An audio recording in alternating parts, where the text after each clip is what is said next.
मैं विधेयक प्रस्तापित करती हूँ। सभा की कार्रवाई सोमवार दिनांक 3 फरवरी 2025 को प्राप्त 11 बजे तक के लिए स्थगित की जाती है।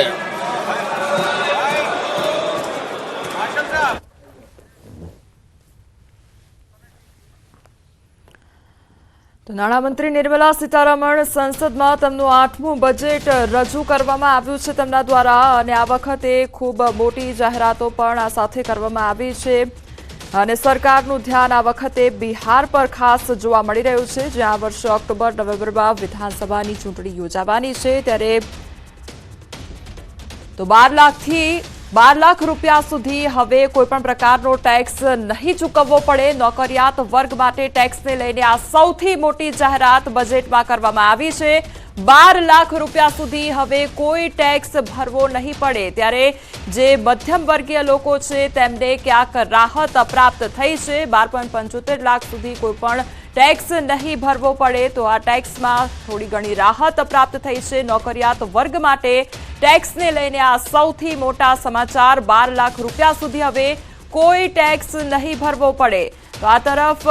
નોકરિયાત વર્ગ માટે સૌથી મોટા સમાચાર 12.75 લાખ સુધી કોઈપણ પ્રકારનો ટેક્સ નહીં ભરવો પડે તો 25 લાખથી ઉપર આવક પર 30% ટેક્સ લાગુ કરવામાં આવશે નવા ટેક્સ રિજીમમાં આ પ્રકારની છૂટ આપવામાં આવી છે તો નવો ટેક્સ રિજીમ જે બહાર પાડવામાં આવ્યો છે તેમાં થોડી ઘણી રાહત આપવામાં આવી છે જેમાં ખાસ કરીને નોકરિયાત વર્ગ માટે ટેક્સને લઈને આ સૌથી મોટી જાહેરાત કરવામાં આવી છે 12 લાખ રૂપિયા સુધી હવે કોઈ પણ ટેક્સ નહીં આપવો પડે અને 12.75 લાખ સુધી કોઈ ટેક્સ નહીં લાગે તે પ્રકારની જાહેરાત કરવામાં આવી છે તો 25 લાખથી ઉપર આવક પર 30% ટેક્સ લાગશે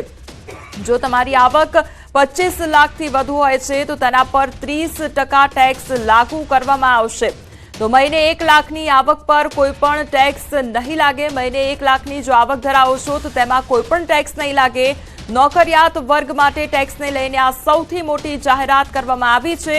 12 લાખ રૂપિયા સુધી હવે કોઈ ટેક્સ નહીં લાગે તો ટેક્સ રિજીમમાં મોટા ફેરફાર કરવામાં આવ્યા છે અને આ વખતે અબકી બાર 12 લાખ પાર એ પ્રકારની પરિસ્થિતિ જોવા મળી રહી છે કારણ કે નોકરિયાત વર્ગોને સૌથી મોટી રાહત અહીંયા પ્રાપ્ત થશે કારણ કે હવે ટેક્સ નહીં ભરવો પડે નિર્મલા સીતારમણના બજેટમાં આવકવેરા ભરનારાઓને મોટી રાહત પ્રાપ્ત થઈ છે હવે 12 લાખ રૂપિયા સુધીની વાર્ષિક આવક પર કોઈ પણ ટેક્સ નહીં લાગે હવે તમે છેલ્લા 4 વર્ષનું આઈટી રિટર્ન પણ એક સાથે ફાઇલ કરી શકશો તો 12 લાખ સુધીની જો આવક હોય છે તો તમારે કોઈ પણ ટેક્સ નહીં ભરવો પડે અને આ સિવાય નોકરિયાત વર્ગ માટે આ સૌથી મોટી જાહેરાત મહિને જો 1 લાખ આવક છે તો પણ તમારે ટેક્સ નહીં ભરવો પડે 12 થી 16 લાખની જો આવક છે તો તેમાં 15% ટેક્સ લાગુ કરવામાં આવશે અને 16 થી 20 લાખની જો આવક છે તો 20% ટેક્સ લાગુ થશે 20 થી 24 લાખની જો તમારી આવક છે તો 25% ટેક્સ લાગશે નોકરિયાત વર્ગ માટે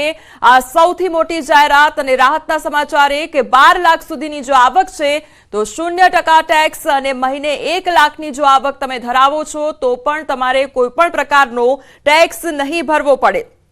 નિર્મલા સીતારમણના બજેટમાં આવકવેરા ભરનારાઓને આ સૌથી મોટી રાહત પ્રાપ્ત થઈ છે હવે 12 લાખ રૂપિયા સુધીની વાર્ષિક આવક પર કોઈ ટેક્સ નહીં લાગે અને હવે તમે છેલ્લા 4 વર્ષનું આઈટી રિટર્ન એક સાથે ફાઇલ કરી શકશો વરિષ્ઠ નાગરિકો માટે ટીડીએસ મર્યાદા 50,000 રૂપિયાથી વધારીને 1 લાખ રૂપિયા કરવામાં આવી છે હવે ટીડીએસ મર્યાદા 50,000 જે હતી તે 50,000 રૂપિયાથી વધારીને 1 લાખ રૂપિયા સુધીની કરી દેવામાં આવી છે એટલે કે તમારી આવક જો 1 લાખ રૂપિયા છે તો તેના પર કોઈ પણ પ્રકારનો ટેક્સ નહીં લાગે આ સાથે 7 ટેરિફ રેટ દૂર કરવાનો નિર્ણય પણ કરવામાં આવ્યો છે સરકારે 7 ટેરિફ રેટ દૂર કરવાનો નિર્ણય લીધો છે માત્ર 8 ટેરિફ દરો જ રહેશે અને સમાજ કલ્યાણ સરચાર્જ દૂર કરવાની દરખાસ્ત પણ કરવામાં આવી છે ટેક્સ રિજીમમાં મોટા ફેરફાર આ સાથે 7 જે ટેરિફ રેટ છે તે દૂર કરવાનો નિર્ણય પણ કરવામાં આવ્યો છે આ સાથે નિર્મલા સીતારમણ દ્વારા આજના બજેટમાં તમામ સરકારી શાળાઓમાં બ્રોડબેન્ડ કનેક્ટિવિટી અંગે પણ વાત કરવામાં આવી છે। ડિજિટલ શિક્ષણ સંસાધનોની વધુ સારી પહોંચ સુનિશ્ચિત કરવા માટે તમામ સરકારી માધ્યમિક શાળાઓ અને પ્રાથમિક આરોગ્ય કેન્દ્રોને બ્રોડબેન્ડ કનેક્ટિવિટી પ્રદાન કરવામાં આવશે। આ અંગેની પણ જાહેરાત કરવામાં આવી છે। આ સાથે ગંભીર રોગો માટેની 36 દવાઓ ડ્યુટી ફ્રી કરી દેવામાં આવી છે। આ બજેટમાં ઘણા મોટા ફેરફાર કરવામાં આવ્યા છે, ઘણી મોટી જાહેરાતો કરવામાં આવી છે। નાણામંત્રી નિર્મલા સીતારમણે કહ્યું છે કે 36 જીવન રક્ષક દવાઓ પરનો ડ્યુટી ટેક્સ સંપૂર્ણપણે નાબૂદ કરવામાં આવશે। તમામ સરકારી હોસ્પિટલોમાં કેન્સર ડે કેર સેન્ટર પણ બનાવવામાં આવશે।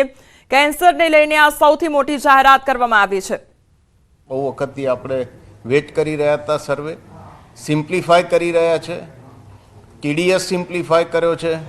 TCS સિમ્પ્લિફાય કર્યો છે અને અનેક જે ટેક્સેશનની જે લેવલ હતા અનેક જુદા જુદા એને પણ સિમ્પ્લિફાય કર્યો છે। એટલે કોઈ વર્ડ્સ નથી આ બજેટ માટે અને આ ખૂબ પોઝિટિવ આની આઉટકમ આવશે ઇન્ડિયન ઇકોનોમી માટે અને જે આપણો જે મધ્યમ વર્ગ છે, જે વર્ગ અત્યારે ઇકોનોમીને બૂસ્ટ આપી રહ્યો છે, આગળ ધપાવી રહ્યો છે, એ બધાને માટે આ ખૂબ જ પોઝિટિવ બજેટ છે। અને ટેક્સેશનનું પણ નવું જોઈશું કે કઈ રીતે એમણે સિમ્પ્લિફાય કર્યા છે। ટેક્સ સ્લેબ્સ એ પણ ડિટેલમાં આવશે, તારે અમે એની ઉપર ટિપ્પણી આપી શકીશું, પણ ટેક્સ સ્લેબ્સ પણ એ લોકોએ ખાસ્સા સિમ્પ્લિફાય કર્યા છે, જે FM એ આપણને જણાવ્યું સ્પીચમાં। સ્લેબમાં જે વધારો કરવામાં આવ્યો છે, મધ્યમ વર્ગને આનાથી કેટલો ફાયદો થયો? તમે સમજો કે આજે ફ્રી લિક્વિડિટી મધ્યમ વર્ગની જે આવે, આજે કોઈ પણ ઇકોનોમી છે એમાં ટેક્સેશનમાં ફરક થાય એટલે એ ટેક્સ એને ભરવા બદલે એના પોતાની પાસે આવશે અને પોતા પાસે એડિશનલ પૈસા જે આવશે એ અલ્ટિમેટલી હ્યુમન અને ખાસ કરીને મિડલ ક્લાસ પોતાને કોઈ પણ વસ્તુ પરચેસ કરવા કે ઇકોનોમીને બૂસ્ટ આપવા કે પોતાની લાઈફસ્ટાઈલ ઉપર લઈ જવા કે પોતાને ઘર લેવું કે ગાડી લેવી, કોઈ પણ વસ્તુ લેવા માટે એ ફ્રી લિક્વિડિટી સ્પેન્ડ થશે। અને જેમ આ ફ્રી લિક્વિડિટી સ્પેન્ડ થતી જાય ઇકોનોમીમાં, એમ ઇકોનોમી અનેક ઇન્ડસ્ટ્રીઓ, સ્મોલ ઇન્ડસ્ટ્રી અને સર્વની લાઈફસ્ટાઈલમાં સુધારો આવી શકે। સંદીપ, જે પ્રકારે સ્મોલ સ્કેલ ઇન્ડસ્ટ્રીઝની મીડિયમ અને સ્મોલ સ્કેલ ઇન્ડસ્ટ્રીઝ માટેની જાહેરાત કરી છે, કઈ રીતે આને તમે જોઈ રહ્યા છો ઇન ફ્યુચર કે એ વધારે ફ્રૂટફુલ રિઝલ્ટ આપશે અને જે MSMEs છે ફરીથી એક નવા સ્ટેજ ઉપર ને પોતાનું જે જૂનું એક એ હતું એના ઉપર ફરીથી સસ્ટેન થઈ જશે? દરેક આપણી જે ઇકોનોમી છે ને આપણે ગ્લોબલ ઇકોનોમી બનવા જઈશું। આ 2047નું જે વિકસિત ભારતનું વિઝન છે એમાં તમારે ગ્લોબલ ઇકોનોમી બનવાનું છે અને ગ્લોબલ ઇકોનોમી બનવા માટે તમારે એક્સપોર્ટ કરવાનું છે, તમારે દુનિયા જોડે સંકળાવવાનું છે। અને આજે કોઈ પણ ઇન્ડસ્ટ્રી હોય મોટી કરતાં MSME જે મિડલ લેવલની ઇન્ડસ્ટ્રી છે એનો બહુ જ મોટો રોલ છે ઇકોનોમીમાં, ગ્રોથમાં, તમારી જોબ ક્રિએશનમાં અને તમારું દેશને આગળ લઈ જવા। તો આ જે MSME સેક્ટરને જેટલું મજબૂત કરતા જશે અને જે કરવા માટે આજે FM એક બહુ જ ભાર દીધો છે, એનાથી આવતા 5 વર્ષમાં તમને આનો ખૂબ જ બેનિફિટ દેખાશે અને આ ના કેવળ આપણને જોબ ક્રિએશનમાં હેલ્પ કરશે પણ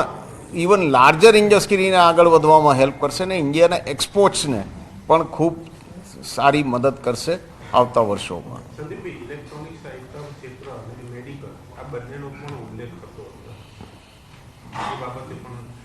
મેડિકલમાં આજે આપણે આપણું મેડિકલ અપગ્રેડ કરવામાં, મેડિકલની સુવિધા ગામડે ગામડે પહોંચાડવામાં અને આપણી આખી જે વસ્તી છે એને લાભ આપવામાં ખૂબ અગત્યનો છે। એટલે જે મેડિકલમાં 2 જગ્યાએ ભાર મુકાયો છે। એક ભાર મૂક્યો છે ઘણી બધી લાઈફ સેવિંગ દવાઓમાં લિસ્ટમાં ઉમેરો થયો છે જેમાં ડ્યુટી નીકળી ગઈ છે। સેકન્ડ, કેન્સરની ઘણી દવાઓમાં રાહત અપાઈ છે। ત્રીજું, એમણે મેડિકલ સીટ વધારવાનું કીધું કે ડૉક્ટર્સ વધારે ને વધારે દેશને જોઈએ, આગળ જેમ દેશ વધતો જાય તો નવા ડૉક્ટરો માટેની સીટ્સ વધારવા માટે ભાર મૂક્યો છે। ત્રીજો, એમણે ભાર મૂક્યો છે કે દવાખાના ક્રિએશન કરવા અને નાના સેન્ટરમાં